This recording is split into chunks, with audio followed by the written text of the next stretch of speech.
আসসালামু আলাইকুম। স্বাগত জানাচ্ছি ঐতিহ্যবাহী জাহাঙ্গীরপুর তহুরা আমিন সরকারি পাইলট উচ্চ বিদ্যালয়ের খেলার মাঠ হতে। আজ এই মাঠে ছাত্রছাত্রীরা মিলিত হয়েছে বার্ষিক ক্রীড়া অনুষ্ঠানের প্রতিযোগিতায় অংশগ্রহণ করার জন্য। এই মাঠটির একটি বৈশিষ্ট্য রয়েছে। এই মাঠে জাতীয় দিবসসমূহের কুচকাওয়াজ ও শরীরচর্চা অনুষ্ঠান এছাড়া স্থানীয় গুরুত্বপূর্ণ খেলাও এই মাঠ হতে পরিচালিত হয়। এ পর্বে রয়েছে লং জাম্প প্রতিযোগিতা। ছাত্র এবং ছাত্রীরা এ প্রতিযোগিতায় অংশগ্রহণ করবে। আমাদের সাথে রয়েছেন ক্রীড়ামোদী শিক্ষক জনাব মোহাম্মদ নুরুল ইসলাম। এছাড়াও আমাদের বিদ্যালয়ের অন্যান্য শিক্ষকগণ স্যারকে সহযোগিতা করবেন।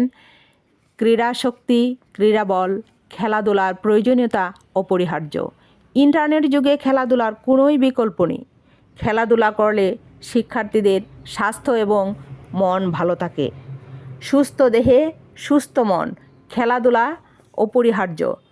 তাই প্রত্যেক বিদ্যালয়ে বার্ষিক ক্রীড়া প্রতিযোগিতা যদি আমরা আয়োজন করি তাহলে শিক্ষার্থীরা মানসিক দিক দিয়ে অনেকটা সাপোর্ট পাবে এবং শারীরিক দিক দিয়ে তাদের গঠন সুন্দর সুঠাম হবে এবং একটি আদর্শ জাতি হিসাবে তারা নিজেদেরকে তৈরি করবে।